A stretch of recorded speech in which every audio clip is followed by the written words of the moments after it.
The college application process can feel daunting for both students and parents, and that process is beginning as the school year starts. So you'll want to listen closely if you're the parent of a high school senior, because my next guest has the answers to the most common college application questions. John Koelliker helps thousands of parents and students with the college admissions process every year through his coaching company, Leland. He joins me to help understand the process as well. Welcome to Studio 5, John. Yeah, thanks for having me. I was just saying I would have loved coaching help back in the day, dusting off what that process was like, and you really have become an expert. Tell us a bit about what you do. Yeah, so we help thousands of people apply to college every year.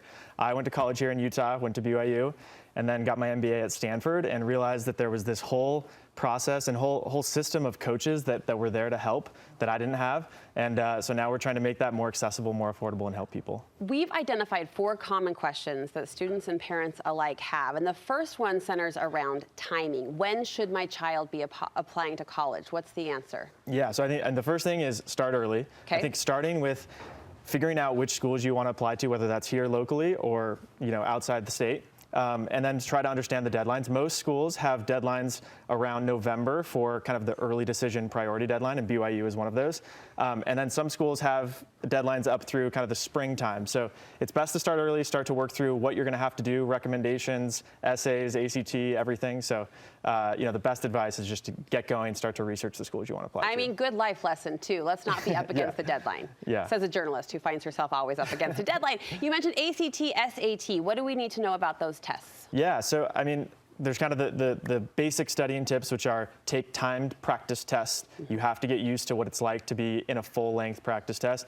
I think some people like having a tutor or a course that they take to get extra help. I think it's a test that some people get really stressed about because it doesn't always cater to everyone's strengths. Sure. But it's a beatable test. It's a test that if you practice, everyone can improve no matter where your starting point is.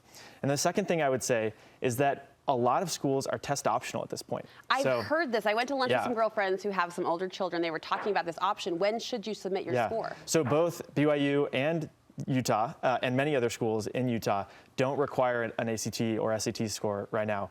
Some of them are promising that they may bring it back eventually. So if you are below average, I would not submit your ACT or SAT score. That doesn't mean you shouldn't care about it. Still get your kids to take it because it can open up scholarship doors or other things. But you definitely don't need to submit it. If you're at or above average, I would submit it because it can help kind of elevate the school's rankings. But and is that option a COVID effect then?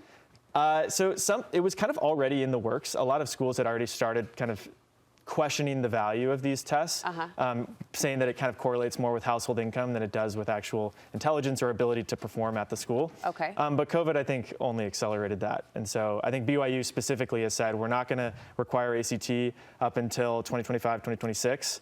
But they may bring it back eventually. Still take the test, still give it your all, but if you're under average, maybe hold that score back from your application.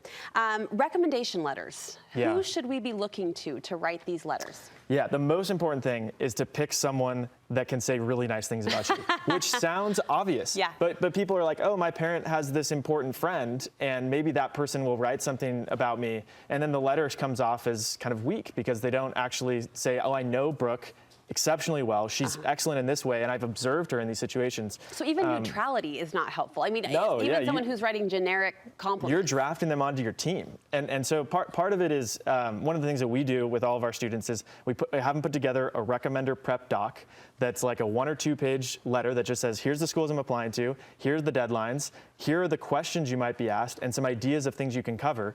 And if you think about, you ask a teacher to write you a recommendation, and the teachers that write recommendations are often the most popular, right? They're the ones that get a stack of 20 recommendations.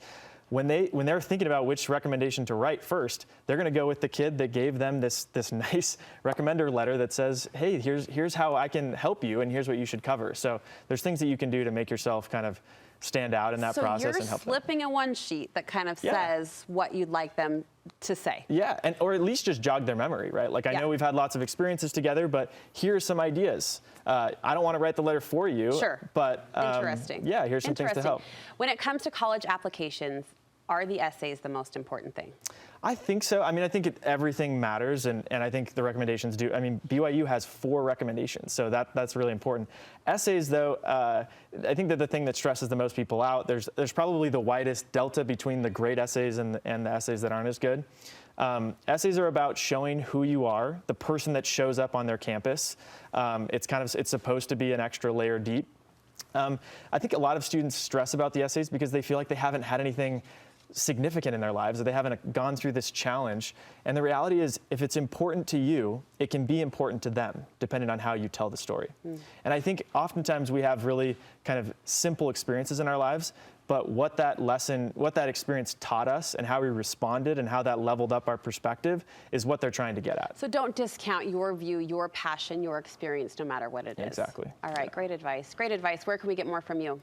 JoinLeland.com. We're doing a bunch of free events. We actually have a BYU event this week with thousands of people coming. So go to JoinLeland.com and come join along. We're also doing a scholarship competition and other things. So great, yeah. Great. We'll connect you from our website too if you want that access point. Thank you again. Great to meet you. Yeah, thank you.